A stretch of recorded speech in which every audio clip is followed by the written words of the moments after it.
L'épreuve de Karbala. Extrait de Plumes et pensées sur Karbala, tome 2. Fille de la pure Fatima et du brave Murtada, souveraine torturée qui n'a jamais perdu la foi. Grâce à toi, Karbala n'a pas pu être effacée et certainement ton combat était le plus dur à gagner. Tu as été témoin du massacre de toute ta famille et sous le soleil en deuil, une rivière de corps sans vie. Mais quand tu entendis l'écho du dernier cri de tes garçons, supportant l'épreuve, tu te perdis dans ta prosternation. Qu'en est-il de cette princesse qu'il te fallut enterrer dans la plus obscure des prisons, sans aucune lueur? Enfermée là, tout en sachant que du noir elle avait peur, tu la vis mourir en enlaçant son père adoré.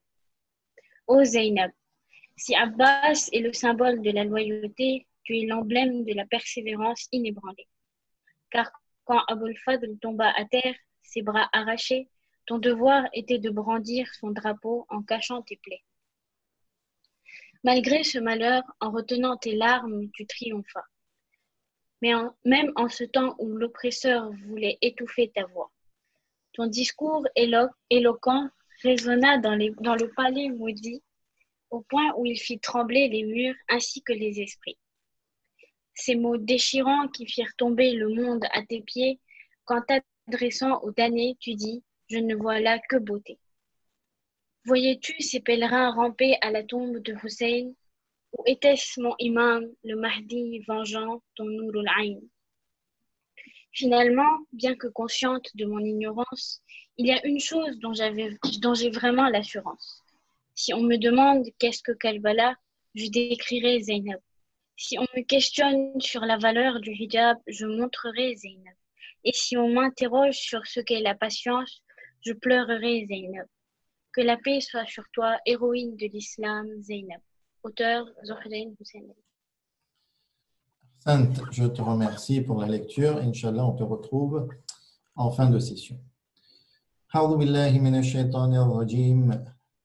Bismillahir rahmanir rahim. Alhamdulillahi rabbil alamin wa bihi nasta'in wa huwal mu'in.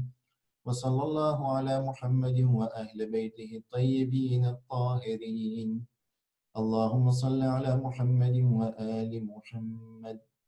صلى الله عليك يا أبا عبد الله صلى الله عليك يا أبا عبد الله صلى الله عليك يا أبا عبد الله الحسين صلوا على محمد وآل محمد اللهم صل على محمد وآل محمد. Donc, bienvenue à tout le monde pour cette 4e session de notre rencontre et discussion à propos de différents sujets concernant Karbala et l'imam Hussein alayhi salam. Aujourd'hui, on abordera le thème de l'altération dans les récits de Karbala. Alors, premier point avant de commencer et d'accueillir l'invité de la soirée, Zainul Ali Haïdar Ali, c'est que nos sessions de discussion, il faut le reconnaître, sont particulières. Il ne s'agit pas de formuler un discours préformaté pour des esprits formatés et qui souhaitent accueillir des informations qui vont automatiquement dans le sens de leur culture et de leur éducation. Les discussions sont orientées pour nous inciter chacun à rentrer au plus profond de nous-mêmes et de découvrir cet amour profond que l'on a pour Allah à travers l'amour profond que l'on a pour l'imam Hussein alayhi salam, le petit-fils du prophète de l'islam. On veut essayer de comprendre et d'arriver au cœur de cet amour et de le ressentir de façon très intense et très profonde. Et la démarche qui est proposée, et jamais il n'a été prétendu que c'est la démarche et la seule démarche, la démarche qui est proposée, c'est de réfléchir sur tout ce qui nous a construit culturellement, religieusement parlant, moralement, éthiquement, et d'essayer de, quelque part, d'éplucher, d'analyser toutes ces couches qui recouvrent notre personnalité. Il y a certaines des couches qui ont besoin d'être épluchées, éliminées, puisque ce sont des couches factices et qui amènent beaucoup de superficialité dans notre… je ne sais pas si ça se dit, c'est peut-être un mot que j'invente, mais ce côté superficiel qui recouvre notre personnalité et qui nous empêche de nous épanouir. Le souci, c'est que cette démarche de réflexion, d'objection et de critique est très certainement douloureuse. Et à partir de ce moment-là, l'auditeur, s'il n'est pas averti, il peut ressentir énormément de souffrance lorsqu'il va écouter des informations qui vont dans le sens contraire de son raisonnement, de sa croyance, de sa perception cognitive, surtout au niveau de l'histoire de l'imam Hussein et de Karbala. Et cette souffrance peut réagir de façon violente. Et donc, je rappelle cet avertissement pour dire que moi, j'estime que ce processus est nécessaire pour justement ressentir cet amour profond de façon intense, cet amour profond que l'on a pour l'imam Hussein alayhi salam. Maintenant, je conçois parfaitement que l'on ne soit pas d'accord avec moi. Aujourd'hui, donc, on va parler d'altération dans les récits de Karbala et de l'imam Hussein alayhi salam. Altération en arabe veut dire tahrif, ou plutôt tahrif a été traduit par altération et tahrif veut dire dévier, dévier d'un chemin et donc bifurquer et partir finalement dans un autre chemin que celui qu'on avait décidé de parcourir. Et lorsqu'on parle de tahrif dans les récits, d'altération dans les récits, on parle de déformation. Et si cette déformation, elle est intentionnée, c'est de la falsification, sinon c'est de la déformation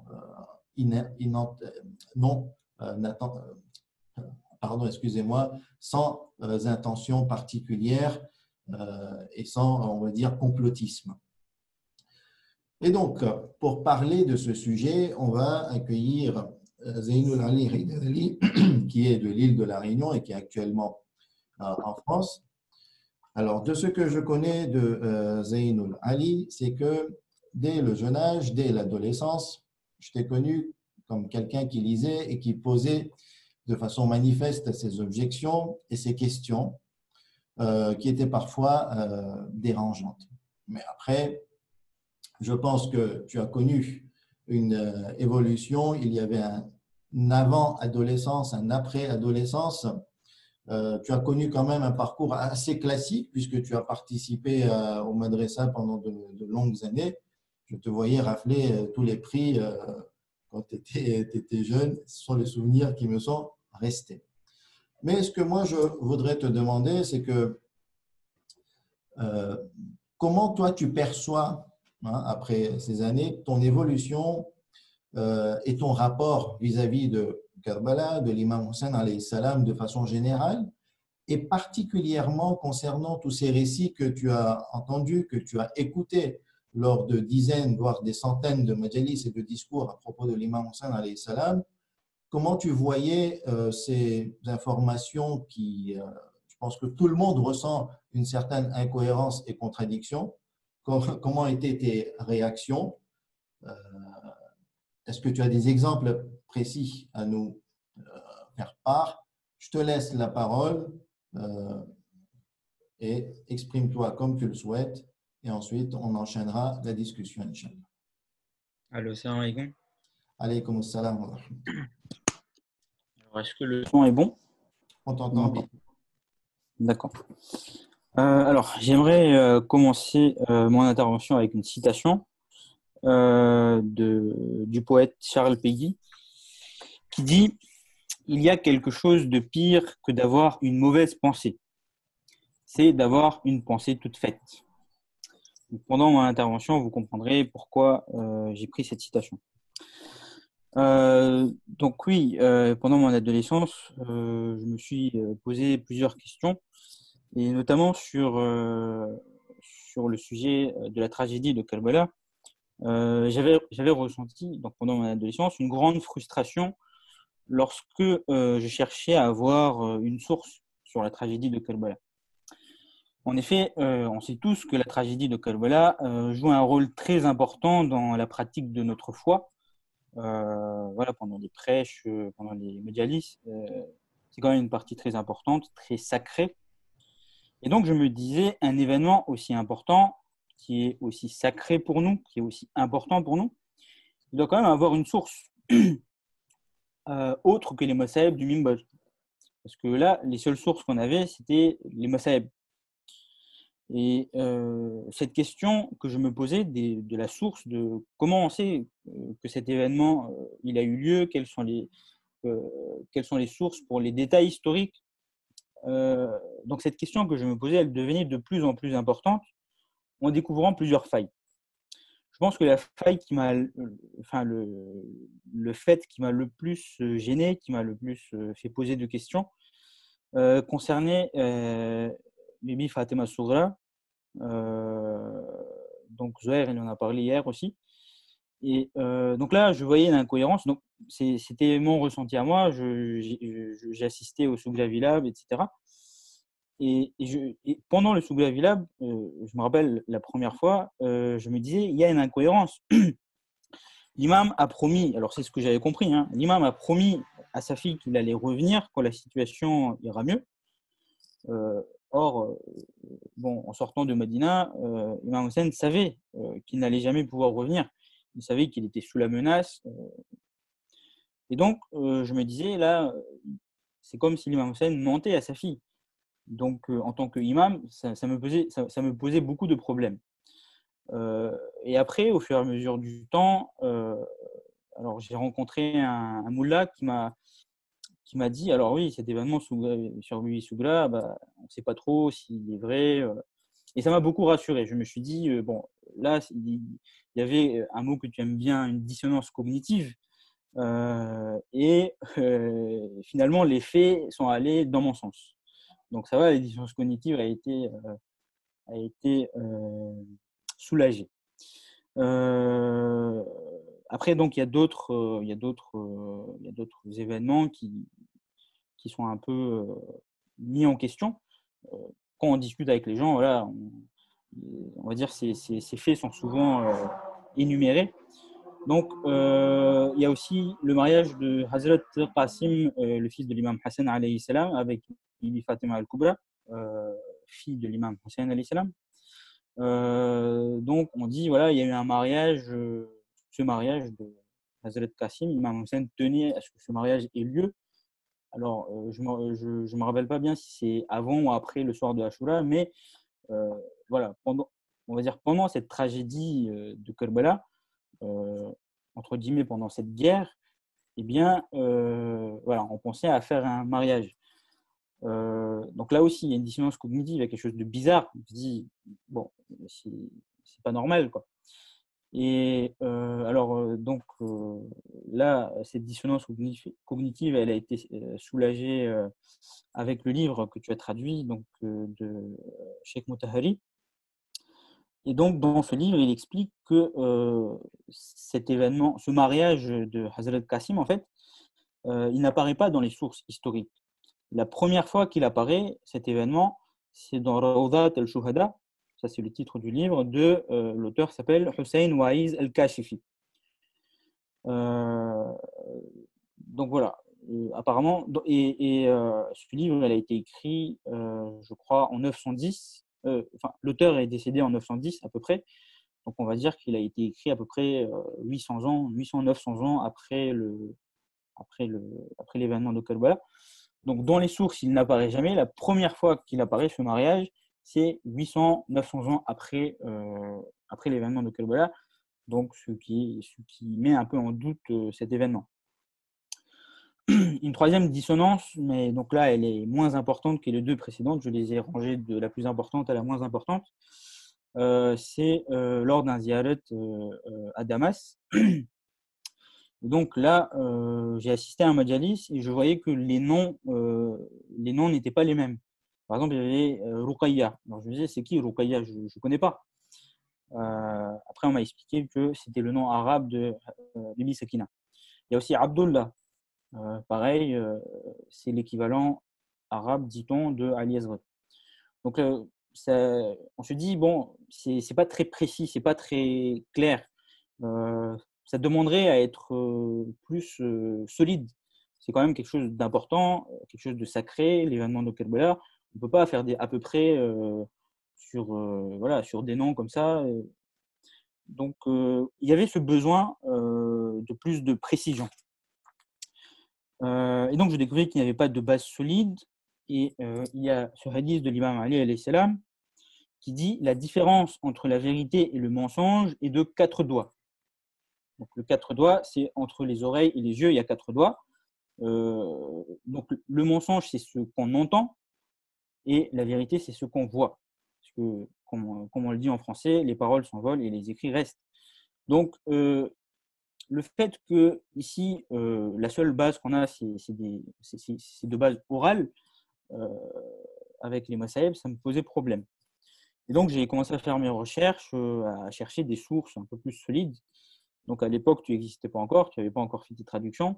Donc, j'ai discuté un peu avec des amis et la source vers laquelle ils m'ont introduit, c'était le Luhuf de Sayyid ibn Taous. Donc là, bon, il n'existait qu'en anglais. Hein. Aujourd'hui, je sais qu'il existe en français. Et donc là, on avait quand même une source un peu plus solide. On avait un écrit au moins. Alors, avant Louvre, j'avais découvert aussi sur alburak.org, il y a un article qui s'appelle Récit de l'événement de Kerbala. Il y a un titre comme ça. Mais pareil, là, j'avais l'impression que c'était plus un recensé de ce qu'on entend dans les Masaïb et pas vraiment une source fiable. Donc le Luhuf, oui, c'était plus satisfaisant de Saïd ibn Taous. GR confirme, oui, je confirme, pas fiable. Mais voilà, bon, on avait au moins un écrit. Voilà, j'avais quand même ce besoin d'avoir un écrit parce que aussi un autre problème qu'on a sur le Mimble, c'est des fois on entend un Molana qui dit une chose, un autre Molana qui dit une autre chose. Donc il y a des incohérences. On se dit, alors qui a raison, qui a tort. Ça veut dire qu'il y en a un qui ment ou qui ne sait pas vraiment. Ça crée un malaise. C'est le moins qu'on puisse dire.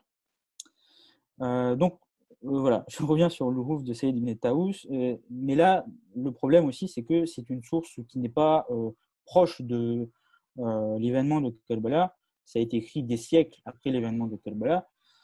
Donc là aussi, ce n'était pas très satisfaisant. Il y avait un problème. Et donc après, ton étude sur l'événement de Kerbala avec les différentes traductions, le mocktail de Abou Mikneuf, le mocktail de Cheikh Moufid et celui de Cheikh Sadouk, là, pour le coup, ça a apporté une base solide et je pense que ça a été un apport très important dans la mesure où ça a posé de réelles questions. L'événement de Kerbala est un événement historique et donc il faut le soumettre au standard de l'étude historique. Et quand on fait une étude historique, il y a des choses dont on n'est pas sûr, il y a des choses qui sont probables, il y a des choses qui sont bien avérées. Donc, la citation, au début, il y a quelque chose de pire que d'avoir une mauvaise pensée, c'est d'avoir une pensée toute faite. Elle s'applique bien ici, parce que justement, le domaine de l'histoire c'est pas une science dure, c'est pas comme des mathématiques ou de la biologie. Aujourd'hui, personne ne peut dire je suis sûr que tel détail historique, il a bien eu lieu. De même, personne ne peut dire je suis sûr et certain que tel événement, même le mariage de Hazrat Qasim, même s'il apparaît que 800-900 ans après, moi je ne peux pas affirmer je suis sûr et certain qu'il n'a pas eu lieu. Là, on est dans une science humaine où rien n'est sûr.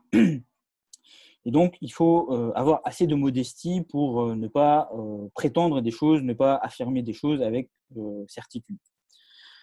Et donc, le problème avec ces altérations, c'est que ces altérations, elles rebutent. Quand quelqu'un est croyant, bien, il devient méfiant de ce qui est dit sur le minbar lorsqu'il voit que voilà, il y a, donc Zohair avait évoqué hier avec Moula Asghar ce qui s'est passé. Donc quand Moula Asghar lui a dit ce truc de Soublavi là, moi je n'y crois pas, Zohair a été très perturbé parce que voilà, un truc qui pendant des années et des années on le fait, et puis il y a le plus grand cheikh des Khoja qui nous dit non, c'est pas vrai. Bon, ça pose des questions. Alors, en ayant pris note de tout ça, il est intéressant de faire une étude sur ces altérations, sur ces tahrifs, comme tu le dis, de se dire, de faire une étude de comment ils ont apparu, donc de faire une étude approfondie, et donc dans cette mesure aussi, la traduction du livre de Cheikh Motahari, Altération sur Ashura, a été très intéressant. Donc, on va passer aux questions. Première question que j'aimerais te poser donc, concernant ces altérations, c'est quels sont les différents types d'altérations, est-ce qu'il y a les différents genres d'altérations, et est-ce qu'on pourrait avoir des exemples d'altérations de chaque type? Très bien. Je te remercie pour nous avoir fait part d'une partie de ton évolution au niveau de ton rapport avec les récits de Karbala, sa compréhension, la critique. Et donc, on va continuer sur ce sujet. Et je rappelle aux auditeurs qu'on est tous bien conscients que le sujet pourrait être très sensible par rapport à l'environnement dans lequel nous avons grandi. Et je le répète encore une fois, la démarche qu'on a entreprise, c'est vraiment pour arriver à ressentir cet amour intense que l'on a pour l'imam Hussein alayhi salam en faisant cette introspection et cette analyse de ces informations qui ont bâti notre identité religieuse. Et donc, tu as cité donc, le livre de Shahid Motahari, Ashura, traduit sous le titre de Ashura, altération et responsabilité. C'est un livre que j'avais lu il y a, je crois, 14 ans. Je devais avoir 22 ans.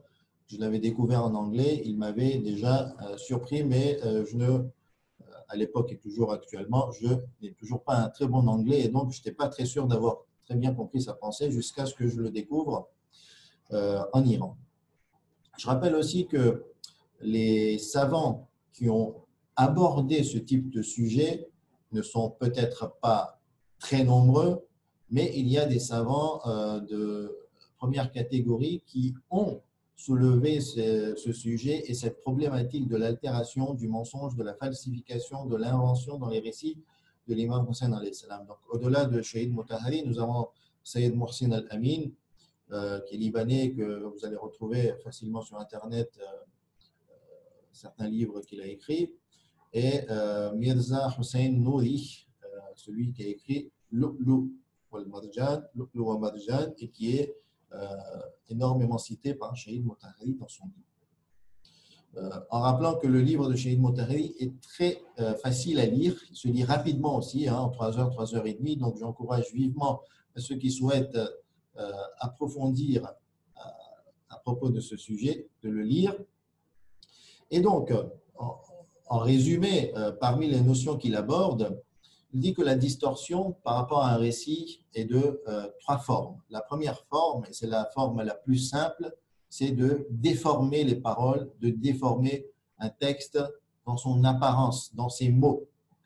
Et il y a plusieurs exemples. Et dans la déformation, il y a de l'invention, il y a du mensonge, de la falsification, et ensuite, ça dépend de l'ampleur de cette distorsion.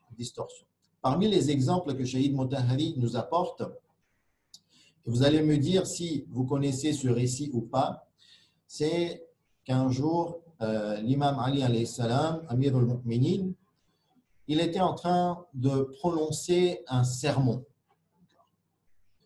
Et donc, à un moment, lorsque l'imam prononçait ce sermon, l'imam Hussein alayhi salam, qui était là, qui écoutait attentivement, il a ressenti une soif et il a dit « J'ai soif ». Ana atshan. d'accord, ce sont mes mots. Et je voudrais de l'eau.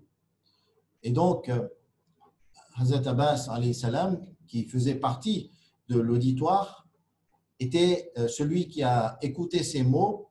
Et tout de suite, lorsqu'il a écouté ces mots, avec cette relation si proche avec l'imam Hussein, alayhi salam, il s'est dirigé en courant vers la maison pour rapporter de l'eau. Et là, alors que Hazrat Abbas, il était très jeune, il court, il revient avec un bol d'eau et il est tellement pressé pour répondre à cet appel de l'imam Hussein alayhi salam que l'eau des fois se renverse parce qu'il est encore très jeune et l'eau se renverse par terre et il le ramène jusqu'à l'imam Hussein alayhi salam qui là étanche sa soif. Et ensuite, donc, l'imam Ali alayhi salam qui est sur la chair commence à pleurer de vive voix et on le demande. Parmi le public, on lui demande, l'imam, pourquoi pleurez-vous? Et l'imam répond, cette scène me fait penser à Karbala lorsque l'imam Hussein alayhi salam sera assoiffé et que Hazrat Abbas ne pourra malheureusement pas répondre favorablement à la demande de l'imam Hussein alayhi salam d'étancher sa soif. Et ça s'enchaîne donc avec le récit de deuil. Ici, il y a une critique apportée de la part de Mirza Hussein Nouri qui dit que ce sermon, s'il a été prononcé, il a été prononcé à Koufa, puisque l'imam ne prononçait pas des sermons. Dans l'histoire, on ne trouve pas que l'imam prononçait des sermons avant qu'il soit calife officiellement et qu'il soit à Koufa. Et à ce moment-là, l'imam Hussein alayhi salam a plus de 30 ans. Okay? Donc, imaginez-vous un instant que le calife de l'époque et l'imam de l'imam Hussein alayhi salam, son père, prononce un serment et qu'à 30 ans, l'imam ne puisse pas patienter de sa soif et s'exprime manifestement dans le public « j'ai soif » et automatiquement ça interrompt le serment du calife et ça paraît totalement aberrant. Cette histoire est quelque part une insulte à la morale et à l'éthique de l'imam Hussein alayhi salam et par cette incohérence interne, en plus du fait que ce récit n'a pas de source, ce qui est quand même le plus important pour un récit, c'est qu'il critique vivement cette invention selon lui. Un autre exemple qui est avancé par Shahid Motahari dans son livre, c'est que le jour de Ashura, alors qu'il fait très chaud et que tel que vous savez, il n'y avait même pas suffisamment de temps d'accomplir la prière entièrement, puisque selon les sources les plus anciennes, on trouve que l'imam alayhi salam avait effectué la prière avec énormément de difficultés sous une pluie de flèches et il avait effectué la prière de la peur, la salat al-khawf, c'est-à-dire qu'il avait réduit donc sa prière en 2 rakats au lieu de 4. Et malgré, on va dire, cette situation, on raconte que l'imam avait envie de prononcer les noces de son neveu Qasim, fils de l'imam Hassan alayhi salam, avec l'une de ses filles. Et donc, l'imam avait un souhait, il avait un oumid très fort en lui, c'était de prononcer ses noces et de voir son neveu se marier avec sa fille. Et donc, là aussi, il y a une incohérence très claire. Hein, Zeynoul, tu nous l'as dit. Ça paraît très bizarre, en fait, que dans une situation où les compagnons meurent, et beaucoup sont morts, ont été tués, assassinés de façon très sauvage et brutale, et il y en a d'autres qui sont sur le champ de bataille. Et là, l'imam, soudain, il a une envie de prononcer le nikah et les noces de son neveu. On voit que ça ne colle pas avec la personnalité de l'imam. En plus, toujours en plus, qu'on n'ait pas de source historique fiable concernant ce récit. Ou bien, ce troisième récit, et encore une fois, vous me direz si vous l'avez entendu ou pas, c'est qu'on raconte du haut des chairs qu'une fois un brigand, l'objectif d'un brigand, c'est quoi? C'est de bloquer, c'est de voler les voyageurs. Donc, une fois, il voulait voler les voyageurs, les tuer, usurper leurs biens, leurs caravanes. Et un jour, lorsqu'il a appris qu'il y avait une caravane qui se dirigeait vers Karbala, il s'est mis en embuscade dans le col d'une montagne, dans une vallée. Et là, il attendait que la caravane passe et puisse donc arriver à ses fins pour bloquer la route à la caravane, voler leurs biens, etc. Donc, il a préparé son coup pour opérer ce crime. Mais qu'est-ce qui va se passer? En attendant que la caravane passe, fatigué, il s'est croulé et il s'est évanoui de sommeil. Donc, il n'a pas pu se retenir, il n'a pas pu se réveiller et finalement, la caravane est passée. Pendant qu'il dormait, il a vu en songe qu'il était mort, qu'on était le jour du jugement et que comme c'était un criminel, il avait fait tous les crimes, il avait volé, violé, tué, tout ce que vous pouvez imaginer, et on l'emmenait vers l'enfer. On l'a mis au bord de l'enfer, sur le précipice qui va le mener dans l'enfer, mais là, il se rend compte qu'on veut le pousser vers l'enfer, mais l'enfer ne l'accepte pas. L'enfer le repousse. C'est comme ça qu'il se voit en songe et en rêve. Et ensuite, il se demande, mais pourquoi l'enfer ne l'accepte pas alors que c'est un grand criminel? Et réponse, c'était qu'un jour, lorsqu'il voulait voler et tuer une caravane qui allait vers Karbala, une caravane de Zawar, il s'était endormi et là, la poussière des pas qui survolaient, qui volaient des pas des chameaux et des visiteurs de l'imam Hussein alayhi salam, était parvenue jusqu'à son corps. Et comme son corps avait été touché par cette poussière des pas des zahir de l'imam Hussein alayhi salam, à ce moment-là, l'enfer ne pouvait pas accepter ce criminel. Et là, Shahid Motahhari, il critique ce récit. Il dit que ce récit va à l'encontre des enseignements de l'islam. Ici, par ce récit, si on le garde tel quel, c'est que déjà la personne, elle s'était endormie et qu'elle n'a rien fait. Il n'y a eu aucun pardon, il n'y a eu aucun revirement vis-à-vis de ses crimes, il n'y a eu aucune réparation vis-à-vis de ses crimes. Elle s'est endormie et finalement, sous contrainte, et cette personne a reçu la poussière des pas des visiteurs de l'imam Hussein alayhi salam. Et donc, finalement, sans aucune intention de réparer ses erreurs, il va échapper au supplice de ses propres crimes et peut-être et sûrement se diriger vers le paradis. Shahid Motahhari, ce n'est vraiment pas logique et il ne faut pas propager ce type de récit. La deuxième forme d'altération, c'est l'altération sémantique, c'est-à-dire qu'on ne touche pas au texte, mais on l'interprète de telle façon qu'on fasse comprendre le contraire de ce que le texte a voulu nous dire. Ici, je vous amène aussi quelques exemples, 2 exemples précisément. Le premier exemple, c'est que certains affirment que l'imam, alayhi salam, il a été assassiné par un groupe de brigands, de voleurs, de méchants hommes, et il n'y a pas besoin d'en faire toute une histoire. Okay? Et à partir de là, donc, c'était un assassinat, comme ça s'est produit des millions de fois dans l'histoire, et c'est un homme assassiné, et donc ça n'a rien à voir ni avec Yazid, ni avec Ubaydullah ibn Ziyad. Vous allez me dire que c'est peut-être gros, chez nous on n'entend pas, mais oui, ce type d'histoire existe dans certains milieux musulmans et c'est de la déformation et distorsion sémantique très claire parce qu'il s'appuie sur certains textes qui ne culpabilisent pas Yazid. Deuxième exemple au niveau de la distorsion sémantique, c'est un petit peu plus sensible, ou bien plus sensible, c'est qu'on s'appuie sur des hadiths qui nous disent que Sayyida Zahra, salamullahi alayha,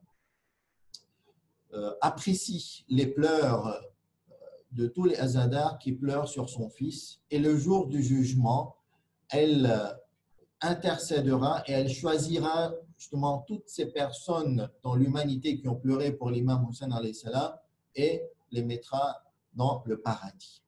Et là, Shahid Motahhari, il dit clairement, vous pouvez le lire, nous avons déformer le véritable objectif en disant que c'était seulement pour consoler la douleur de Fatima Zahra. C'est comme si Karbala s'était opéré et que nous pleurons pour la consoler.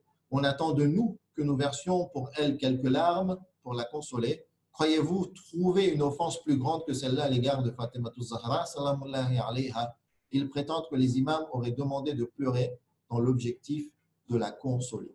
Et donc, il y a une distorsion au niveau du sens. Et enfin, la troisième forme d'altération, c'est quelque part une forme d'altération de sens, mais de façon plus importante, qui touche un sujet social majeur. Exemple, celui qui a été opéré par les Bani Umayya. Mais oui, le temps a fait que leur complot n'a pas marché. Ils ont voulu faire passer l'imam Ali alayhi salam par un homme hérétique qui ne priait pas et qui méritait l'insulte parce qu'ils l'ont fait insulter pendant 40 ans du haut des chairs et ils l'ont fait passer pour celui qui avait comploté l'assassinat de Osman pour prendre le pouvoir. Et beaucoup de personnes à Damas croyaient cette version. Ou bien que l'imam Hussein alayhi salam serait un rebelle, fils de rebelle et diviseur de la communauté. Ici, il s'agit de déformer l'image que l'on a d'une personnalité. Et cela se produit de nos jours, hein. Que ce soit à petite échelle, dans un groupe restreint, dans une petite communauté, pour des querelles de jalousie, on peut déformer la personnalité d'un individu juste par jalousie. Mais lorsque on rentre dans une échelle beaucoup plus publique, on se rend compte que les médias jouent un rôle très important pour déformer l'image d'une personnalité. Et c'est exactement ce qui s'est passé à l'époque de l'imam Hussein alayhi salam, où qu'une centaine de personnes ont voulu aider l'imam. Donc vous vous rendez compte du pouvoir médiatique qu'il y avait pour dévier les gens et tromper les gens sur l'image de l'imam Hussein alayhi salam. Et c'est peut-être ce qui risque de se passer lorsque l'imam al-Mahdi salamullahi alayhi réapparaîtra. Et donc il faudra faire énormément attention.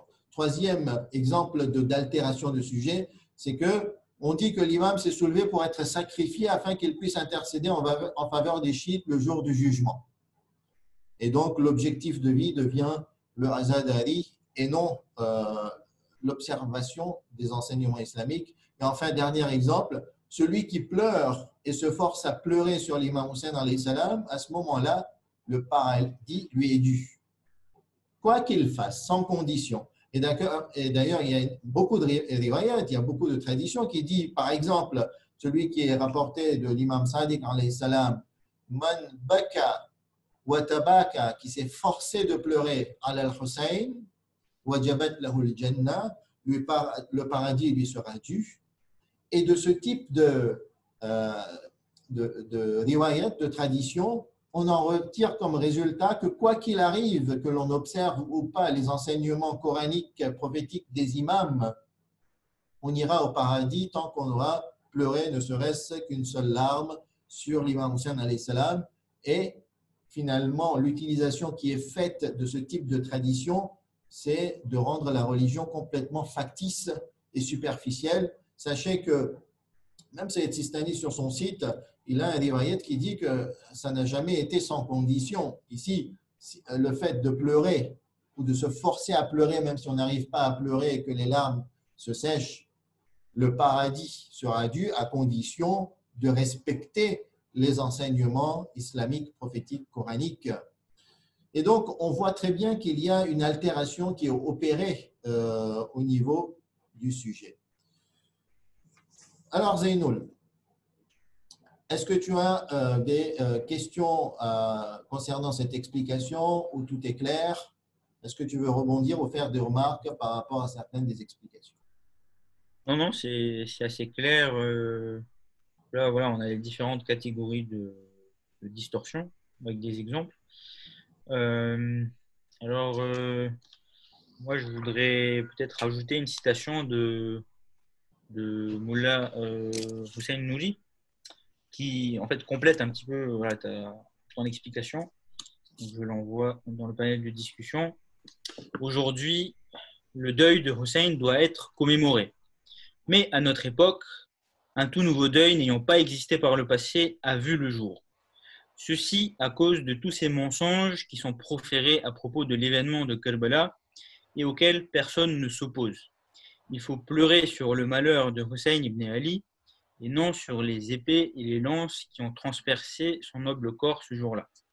Voilà, je trouvais que cette citation de Mullah Hussein Nouri, Mirza Hussein Nouri, que Cheikh Mutahari cite souvent, est assez parlante. Voilà, je voulais juste la rajouter. Et on va passer à la deuxième question, qui est pourquoi il y a ces altérations? Quelles sont les causes de ces altérations? Est-ce que c'est des gens qui sont mal intentionnés? Est-ce que c'est des problèmes de sources historiques? Parce que, je ne sais pas, à l'époque, les historiens n'étaient pas très, pas très développés. D'où viennent donc ces altérations? Très bien. On va essayer de faire part de l'analyse de Shahid Mutahari dans son livre en proposant une synthèse. Mais avant de commencer, j'aimerais m'adresser au public et au niveau de chacun d'entre vous, j'aimerais que vous ressentiez exactement votre sentiment et votre sensation lorsqu'on parle de ces altérations. Je suis sûr et certain qu'il y en a peut-être beaucoup qui ne sont pas d'accord avec ce qui est avancé. Ce qui m'importe ici, ce n'est pas forcément la véracité exacte des exemples. Comme je vous l'ai dit, ici, on souhaite soulever un sujet, on souhaite faire part d'une opinion, puisqu'il s'agit quand même de l'opinion de Shahid Mutahari, qui est considéré comme le fils spirituel de l'imam Khomeini par lui-même. Et donc, on peut reconnaître que Shahid Mutahari n'est pas le premier venu, n'est pas l'épicier du coin qui ne connaît pas la religion, avec tous mes respects pour ce métier. Le but ici, c'est de voir comment on réagit lorsqu'on fait face à des exemples ou à des informations qui vont dans le sens contraire. Et d'ailleurs, une des auditrices, des participantes, a proposé de rédiger toutes ces émotions, toutes ces pensées, ces évolutions que l'on a connues au fur et à mesure qu'on a grandi. Qu'est-ce qui a provoqué en nous un déclic, qu'il soit positif ou pas, hein. Certains des déclics, finalement, nous poussent à une certaine, on va dire, à se soumettre au conformisme et ne pas aller vers poser des questions. Et finalement, il y a plusieurs types de déclics positifs, négatifs. Donc, à vous de faire votre travail. Au niveau des différents facteurs d'altération, ce qui est proposé, c'est que des fois, l'altération est provoquée par les ennemis. Et cela, ça a toujours existé, ça existe très bien de nos jours. Le deuxième facteur, c'est le penchant de l'homme à concocter des mythes. On a en nous cette envie ou cette faculté d'exagérer, surtout lorsqu'une personne meurt et qu'on aime cette personne. À ce moment-là, lorsqu'on va lui rendre hommage, on va utiliser les plus forts superlatifs et attributs pour le décrire, alors que de son vivant, finalement, il n'y avait aucune trace de ses attributs et de ses superlatifs. Au contraire, des fois, ça allait dans le sens contraire. Et donc, il y a cette envie chez l'homme de sacraliser des fois ce qui n'est pas sacré et d'utiliser des exagérations pour décrire les faits. Troisième facteur, c'est employer des moyens malsains à des fins sacrées, et c'est vraiment le machiavélisme et ce concept. Et enfin, se tromper entre le but et le moyen, c'est rentrer dans une confusion. Parmi les exemples que l'on peut rapidement avancer, au niveau des ennemis, c'est clair, hein, je vous ai donné l'exemple tout à l'heure, les Bani Umayya travaillaient énormément sur la falsification de l'image de l'imam Ali alayhi salam et l'imam Hussein alayhi salam, un peu moins pour l'imam Hassan, mais les trois imams étaient concernés par et subissaient ce déversement de flots médiatiques contre eux. L'imam Hussein alayhi salam était un rebelle diviseur de la Ummah selon eux, ou bien Yazid aimait l'imam Hussein alayhi salam. Et sachez que cette version est très présente chez certains des musulmans sunnites, et c'est comme ça qu'ils voient le rôle de Yazid. Ce n'est pas Yazid qui avait commandité le meurtre de l'imam Hussein alayhi salam, c'était Ubaydullah ibn Ziyad qui avait pris lui-même l'initiative, qui s'est précipité et a envoyé Omar ibn Saad pour tuer l'imam Hussein alayhi salam, alors que Yazid n'était pas au courant. Et c'est là, lorsque Yazid a appris cela, ben, il était très bouleversé et il a accueilli la famille de l'imam Hussein alayhi salam à Cham pour les consoler. Et cette version a remarqué qu'elle existe très bien. Ensuite, au niveau de l'exagération, on a comme exemple, et Shahid Mutahari le cite, l'imam Hussein alayhi salam a tué 300 000 soldats le jour d'Ashura et Hazrat Abbas a tué 25 000 soldats. Et à ce moment-là, il a commencé un calcul. Si on arrivait à tuer un soldat par seconde, à ce moment-là, il fallait combien d'heures pour tuer tous ces soldats? C'était impossible. Et voyez où nous mène des fois l'exagération. Ou bien l'imam Ali qui apparaît à Karbala le soir d'Ashura, tout est fini, tout est terminé.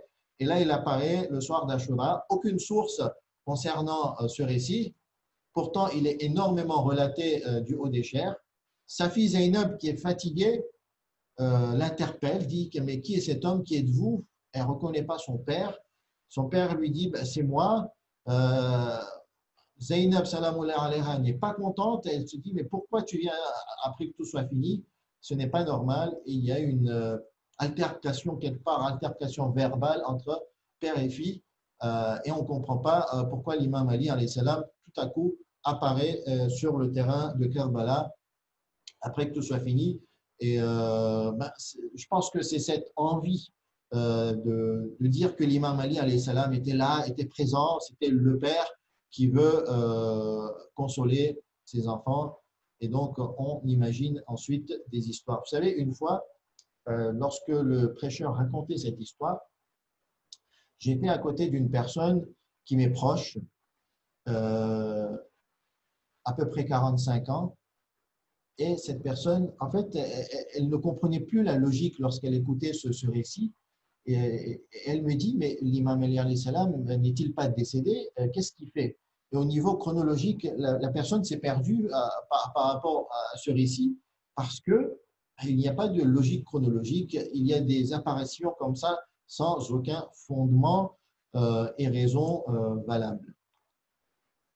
Et je vous assure que ce type d'histoire, ça perturbe certaines personnes, mais par rapport à l'environnement, je dirais par moment oppressant, elles se taisent et elles rentrent dans un mutisme très perturbant qui, des fois, ensuite, explose de façon très violente.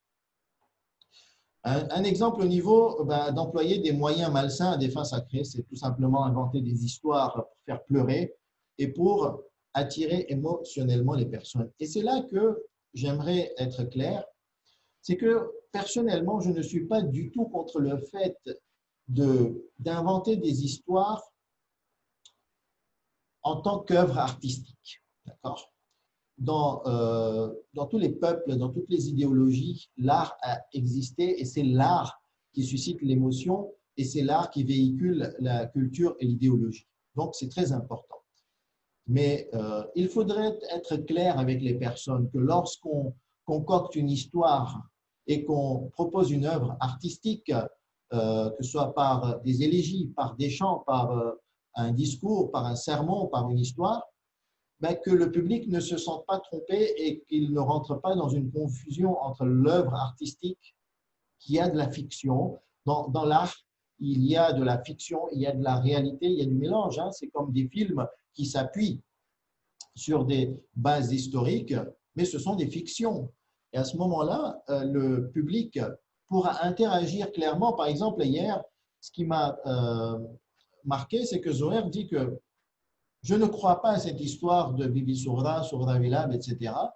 Mais j'y participe chaque année et entièrement. C'est qu'il fait très bien cette différence. Et je suis sûr que Zoher doit interagir chaleureusement et avec ferveur avec cette histoire parce qu'il interagit avec l'œuvre artistique où il y a un mélange de vrai et de faux et c'est de la fiction et tout est clair pour lui, c'est de la fiction. Et il sait très bien qu'il veut interagir par les émotions parce que c'est comme ça qu'il a grandi, c'est comme ça qu'il voit les choses. Et donc, moi, je trouve qu'il n'y a aucun mal à faire véhiculer la culture, attirer les gens émotionnellement par des œuvres qui mélangent la fiction et la réalité, mais en étant clair avec les personnes. Et je pense que par l'éducation, les personnes comprendront justement cette démarche. Et je répète, à aucun moment, la discussion ou nos discours tend vers le fait qu'on veut éliminer les élégies, les chants et les célébrations et les narrations d'histoire du haut des chairs. Ce n'est pas du tout le cas, c'est juste qu'on veut qu'il y ait de la compréhension chez l'auditeur. Un autre exemple ici d'utiliser les moyens malsains à des fins sacrées, c'est l'altération de sens qui nous dit que notre vie, ma vie, c'est pour célébrer l'imam Hussein alayhi salam, et cela pas par métaphore, mais de façon sérieuse. Donc la personne, elle va finalement se dévier de Dieu, de ses enseignements, elle n'en a rien à faire. Mais par contre, l'imam Hussein alayhi salam, ça va être la raison de vivre. Et pour cela, j'aimerais que vous lisiez sur Internet la communauté de Hussein au Trinidad et Tobago. Vous allez taper sur Internet après le cours et vous allez vous informer sur ce peuple, comment il célèbre le jour de Ashura, l'imam Hussein alayhi salam, mais à aucun moment ils n'ont une connaissance de son message ni de l'islam. Enfin, dernier exemple ici, lorsqu'on se trompe et qu'on fait l'amalgame entre le but et le moyen, c'est que certaines personnes considèrent le Azadari comme un objectif et non un moyen pour atteindre Dieu. Donc, ce n'est pas le cheminement A où le Azadari doit nous mener à la compréhension du Coran, à apprendre l'arabe, le tafsir et vouloir comprendre la parole de Dieu, les enseignements du prophète et des imams pour finalement se rapprocher d'Allah, l'objectif ultime et final de la vie. Mais ils vont considérer que Dieu a créé le Coran et les enseignements coraniques, a envoyé les prophètes et les imams pour que les gens fassent du Azadari. Vous allez me dire que je suis en train de caricaturer ce qui se dit. Mais soyez honnêtes avec moi. Ne connaissez-vous pas des personnes qui, tout en comprenant et en considérant que le Coran est la parole de Dieu, qu'il y a des enseignements coraniques, divins, prophétiques, et donc ils considèrent qu'il y a des préceptes à réfléchir, mais ils vont bafouer ces préceptes, ils vont boire de l'alcool, certains sont dans le grand banditisme, ils n'en ont rien à faire des enseignements coraniques, mais pour le Azadari, lorsqu'il faudra pleurer, lorsqu'il faudra se taper la poitrine, lorsqu'il faudra réciter des élégies, elle sera présente. À vous de répondre. Moi, j'en connais. Et même ici en Iran aussi, il y a des cas. On nous rapportait un prof de Irfan de mon épouse racontait qu'il y avait en Iran, où il y est toujours la personne, un élégiaque ou un récitateur d'élégie qui, très connu, très célèbre, mais n'avait rien à cirer des enseignements coraniques, prophétiques et des imams. Et finalement, en fait, ce qui était important, c'était de célébrer l'imam Hussein alayhi salam. J'estime que même si le discours est accompagné des enseignements du Coran, mais il a une telle tendance que nous avons une certaine production qui est altérée dans notre comportement. Et lorsqu'on aime finalement critiquer l'autre et qu'on a du mal à critiquer soi-même, ce que je vais vous dire, c'est que demandez à quelqu'un qui est extérieur de votre communauté comment il trouve le comportement général de votre communauté, pas individuel. Okay? Et demandez-lui si je suis d'une communauté qui respecte l'éthique, la morale prophétique, la morale coranique, la morale et les enseignements des imams. Et s'il vous répond non, à ce moment-là, dites-vous, à ce moment-là, disons-nous que le collectif est la somme des individualités et que je reflète dans ce collectif et que je suis quelque part dans ce move où je suis fautif.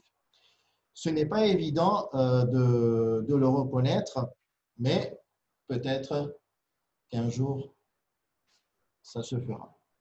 Je n'ai pas envie d'être très long. Je voulais citer peut-être une des citations du livre où Shahid Motahari nous dit « L'objectif des directives des imams était de faire resplendir dans nos âmes l'esprit de Hussein ibn Ali. Si les larmes que nous pleurons sur lui sont en harmonie avec notre âme, ce serait alors un petit envol de notre esprit vers l'âme de Hussein alayhi salam. Si un atome de sa détermination, de son sens de l'honneur, de sa liberté, si un atome de sa foi, de sa vertu, de son unicité de Dieu rayonnait en nous, et si de là des larmes s'écoulaient de nos yeux, elles auraient alors une valeur inestimable. » Reste quelques petites questions, quelques points abordés. Zainoul, est-ce que tu veux rajouter par rapport à ce que je viens de citer? Alors oui, c'est très intéressant ce que tu dis sur les causes de l'altération. Bon, je te rejoins sur les différents points, notamment voilà, on se trompe entre le but et le moyen. Et finalement, on pourrait se demander, en faisant ça, en faisant ces... Alors, en fait, bon, déjà, il y a un point à considérer, c'est que est-ce que le Molana, est-ce qu'il est conscient qu'il est en train de reprendre une altération? Par exemple, le cas de Janab Qasim, alayhi salam, est-ce qu'il est conscient que bon, c'est pas la source n'est pas fiable? Bon, c'est une question à poser. Et du coup, là, tu as mis se tromper entre le but et le moyen, mais est-ce que finalement, est-ce qu'il se trompe vraiment ou est-ce que peut-être que ce n'est pas volontaire? Peut-être que voilà, c'est sa formation, peut-être c'est ce qu'il croit. Bon, c'est une question à poser. Et donc, quels sont les effets de ces altérations? Est-ce qu'elles font du mal? Je vais donner mon avis succinctement. Moi, je pense que ces altérations, elles rebutent. On se dit, enfin, au final, ça nous éloigne parce que on veut juste, comment dire, de la petite salavé le matin, par exemple, ou des choses comme ça, qui a plus de gomme. Bon, ça, quand quelqu'un est à la recherche de la vérité, chercher à émouvoir plus, c'est pas tellement, ça doit pas être l'objectif. Je voudrais quand même un peu compléter ta présentation. J'ai encore pris un extrait du livre de Motahari. Je vais envoyer dans le panel l'extrait. Bon, ça ne va pas envoyer. Donc, c'est un extrait qui parle de Al-Kashifi, toujours. Ah, bon, c'est pas grave. Je vais le lire. Donc, Cheikh Motahari parle de Kashifi. Il dit « J'ignore pourquoi cet homme, donc Al-Kashifi, a entrepris une telle injustice. » Donc, l'injustice, c'est d'avoir écrit le livre Rawdat al-Shuhada, dont j'ai parlé pendant mon introduction. Mais lorsque je l'ai lu, le constat frappant est apparu. Même les noms ont été déformés. Parmi les compagnons de l'imam Hussein, alayhi salam, des noms qui n'existaient absolument pas y sont cités. Et du côté des ennemis, des identités sont inventées, sans compter les récits présentés comme des contes. Comme ce livre a été le premier ouvrage de référence en persan, les récitants d'élégies, donc Nawha, qui n'étaient pour la plupart ni instruits ni en possibilité d'accéder aux ouvrages en arabe, entre parenthèses, le Rawdat al-Shuhada, lisaient directement lors des assemblées. Donc les récitants d'élégies lisaient directement le Rawdat al-Shuhada lors des assemblées. Ce qui a aujourd'hui donné l'appellation de Rosé Khani, jardin où l'on compte, ou cérémonie de deuil de l'imam Hussein alayhi salam. Depuis, donc là c'est un point important, depuis que ce livre est apparu, le Rawdat al-Shuhada, dans les mains des gens, plus personne ne lit les véritables récits historiques de l'imam Hussein alayhi salam. À présent, nous lisons les contes de Rawdat al-Shuhada, nous sommes devenus Rosé Khan, c'est-à-dire Rawdat al-Shuhada Khan. Nous transmettons des légendes sans considération aucune pour l'histoire de l'imam Hussein alayhi salam. Alors, j'ai voulu présenter cet extrait en complément de ce que tu as dit, parce qu'on a un élément aussi qui est apporté par Cheikh Motahari qui dit Une autre raison des altérations, c'est que les gens, ils n'ont pas accès aux sources. Et donc, ici, le Rawdat al-Shuhada, c'était le premier livre en persan qui était, on va dire, facile d'utilisation pour les récitants d'élégie. Donc, ça a été une solution de facilité. Donc, on comprend bien que les récitants d'élégie, ils n'avaient pas de mauvaises intentions en prenant le Rawdat al-Shuhada. Mais bon, voilà, ils ont pris ce qu'ils avaient sous la main, qui était facile à utiliser. On a envie de célébrer l'imam Hussein alayhi salam, donc on prend ce livre qui contient des élégies, qui est en farsi, donc là, voilà, dans un contexte iranien. Ensuite, elle a été traduite en ourdou, donc voilà, ça a aussi eu une grosse incidence chez les Indiens. Mais voilà, je voulais rajouter donc cet élément-là.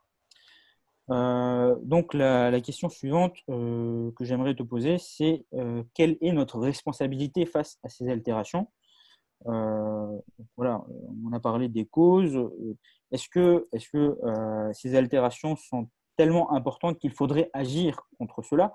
Ou est-ce qu'on peut se dire, c'est bon, il n'y a pas trop d'effets néfastes, on peut les laisser de côté et ne pas agir? Donc, voilà. Quelles sont nos responsabilités face à ces altérations? Excellente question, mais je me suis dit qu'au lieu d'une présentation, je pense que chacun a quelque part une réaction, d'accord? Et c'est là que je me suis dit qu'au lieu que c'est moi qui réponde à cette question et que je rapporte ce que Shahid Motahari nous a proposé, j'aimerais avoir votre avis. Et c'est pour ça que je lance un sondage. Okay? Donc, tu peux rester avec moi, Zeynoul, tu peux répondre aussi au sondage. Et le temps que le public réponde à ce sondage, on peut enchaîner avec quelques commentaires. Déjà, la question, elle est simple. Quelle serait notre responsabilité? Ne rien faire et laisser les choses évoluer d'elles-mêmes, se lever et quitter l'Assemblée pacifiquement, interpeller la personne en lui demandant des explications, protester de façon manifeste, éduquer et en parler autour de soi. Donc ouais, je pourrais répondre à la question en direct. Oui, ça aucun souci.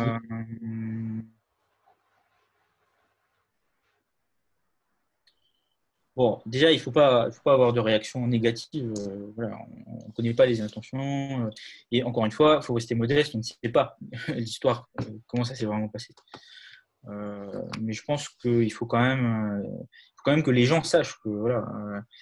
Je pense que là, ton travail de traduction des mocktails et aussi ce livre de Mutahari, il est assez bien puisque ça nous permet de voir que il y a effectivement des altérations.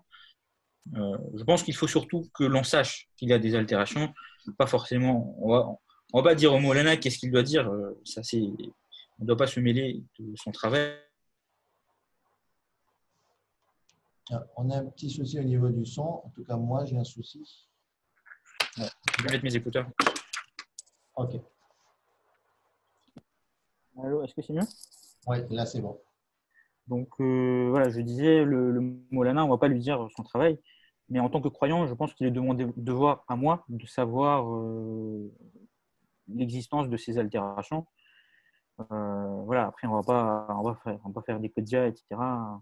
Je pense que ça doit se jouer de façon personnelle. On ne doit pas faire des roa-roa, comme on dit. On doit laisser ça. Voilà. On met le savoir, comme tu le fais, on met le savoir à disposition des gens. Ceux à qui ça intéresse, ils le prennent. Si ça n'intéresse pas, il n'y a pas de problème. Mais je pense qu'il y a un devoir de mettre le savoir à disposition. Tu ne considérais pas que je fais partie de ceux qui font Roa Roa? Je trouve pas, non, parce que bon, tu as dit là, pendant cette session, que l'objectif de ton travail n'est pas de changer le discours religieux, c'est juste de mettre à disposition des sources. Après, tout le monde ne veut pas forcément avoir accès à ces sources. Moi, par exemple, j'en avais besoin. C'était vraiment une question existentielle pour moi. Hein. Je me disais, on est en train de célébrer la tragédie de Karbala de façon intense, entre guillemets. C'est une partie importante de notre religion, de notre pratique. Mais c'est quoi les sources? Comment on sait que ça s'est passé et comment on sait que ça ne s'est pas passé? Donc, je pense voilà, il y a un travail de mettre à disposition le savoir sans contraindre qui que ce soit. Je pense que tu rejoins bien le ayat du Coran qui dit la ikraha fi din, pas de contrainte en religion. Euh, c'est à chacun, on a mais conscience de se demander soi-même voilà, si c'est son devoir de faire ses recherches ou pas. Si un croyant se dit moi j'ai pas besoin de faire ses recherches, je vis très bien ma foi comme ça, bien qu'il le vive très bien comme ça. Je dis qu'on serait content pour lui. Hein. Voilà. Mais il y en a qui ont besoin, il y en a comme moi qui ont besoin d'avoir les sources. Et ce n'est pas. Alors, bon, moi, souvent on m'a dit, tu poses trop de questions. Toi-même, tu l'as dit au début, que, voilà, je posais des questions dérangeantes. Mais chacun a sa façon de vivre sa foi, en fait. Il y en a certains qui ont besoin de beaucoup d'informations, qui ont besoin de tout comprendre. Il y en a d'autres qui n'ont pas besoin de tout comprendre. Il faut que tout le monde puisse y trouver son compte, en fait. Et que personne n'impose sa façon de vivre sa foi. La foi, c'est quelque chose de personnel, pour moi, hein, d'après moi. C'est quelque chose de personnel. Donc, on ne doit pas dire à un tel ou à un autre ah ben non, tu ne vis pas bien ta foi, c'est pas bien ce que tu fais. Mais voilà, mettre à disposition des livres, je pense que c'est très noble. Super, je te remercie beaucoup pour le partage de ces témoignages. En tout cas, ce que moi j'aspire le plus, je pense qu'on aspire le plus, c'est qu'on puisse comprendre cette démarche. Elle n'est pas évidente à comprendre, elle n'est pas du tout facile à comprendre. Mais Inch'Allah, on a espoir en Allah subhanahu wa ta'ala pleinement. On va passer donc à la lecture du Maqtal et je vais donc demander à ta chère épouse de faire la lecture du Maqtal. Sallu ala Muhammad wa ali Muhammad.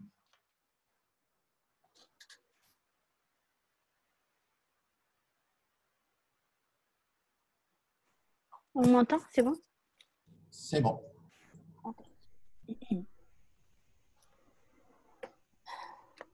Donc, deuxième offensive. Amr bin Hajjaj s'approcha des compagnons de Hussein alayhi salam et dit: Ô gens de Koufa, respectez votre soumission et restez unis. N'hésitez pas à tuer celui qui renie sa religion et désobéit à l'imam, Yazid. Hussein alayhi salam répondit: Ô Amr bin Hajjaj, c'est contre moi que tu exhortes les gens. C'est nous qui avons renié et vous êtes restés fermes dans la religion. Par Allah, lorsque vos âmes seront prises et que vous mourrez suite à vos agissements, vous saurez qui de nous a renié sa religion et qui est le plus digne d'être brûlé par le feu. Puis, Amr bin Hajjaj lança une attaque contre le camp de Hussein alayhi salam depuis l'aile droite de l'armée de Omar ibn Saad du côté de l'Euphrate. Ils luttèrent pendant un moment avant qu'un groupe parmi les compagnons de Hussein alayhi salam ne tombe en martyr. Abdurrahman al-Bajali et Muslim bin Abdullah al-Dababi, deux des hommes de Amr bin Hajjaj, le tuèrent. Les hommes de Amr bin Hajjaj crièrent: Nous avons tué Muslim bin Awsaja al-Asadi. Amr bin Hajjaj et ses hommes se retirèrent et quand la poussière soulevée se dispersa, ils, les compagnons de Hussein, le virent gisant sur le sol. Hussein alayhi salam marcha vers lui et le trouva encore en vie, mais sur le point de mourir. Il lui dit: Ô Muslim bin Awsaja, que ton Seigneur te fasse miséricorde. Tel d'entre eux atteint le terme de sa vie, tel autre attend, tandis que leur attitude ne change pas. Ensuite, Habib ibn Madahir s'approcha de lui et dit: Cela me fait de la peine de te voir mourir, Muslim. Reçois la bonne nouvelle du paradis qui t'attend. Muslim lui dit d'une voix faible: Qu'Allah t'apporte une bonne nouvelle. Habib lui dit: Si je ne savais pas que je suivrais tes traces dans quelques instants, j'aurais aimé que tu me confies ce qui est important pour toi, afin que je te sois digne dans tes volontés par les liens sanguins et religieux qui nous unissent. Muslim prit sa main et la mit sur celle de Hussein et dit: Je te le confie, qu'Allah te fasse miséricorde, meurs pour lui. Habib dit: Je le ferai, je jure par le Seigneur de la Kaaba. Un court instant s'écoula avant qu'il ne meure dans leurs bras, qu'Allah lui fasse miséricorde. En voyant cela, sa servante cria: Ô fils de Awsaja, ô mon maître. extrait de l'événement de Karbala, Abu Mirna. Ahsant, je te remercie pour cette lecture. السلام عليك يا أبا عبد الله الحسين وعلى الأرواح التي حلت بفنائك عليكم مني سلام الله أبدا ما بقيت وبقي الليل والنهار ولا جعله الله آخر العهد من زيارتكم السلام على الحسين وعلى علي بن الحسين وعلى أولاد الحسين وعلى أصحاب الحسين صلوا على محمد وآل محمد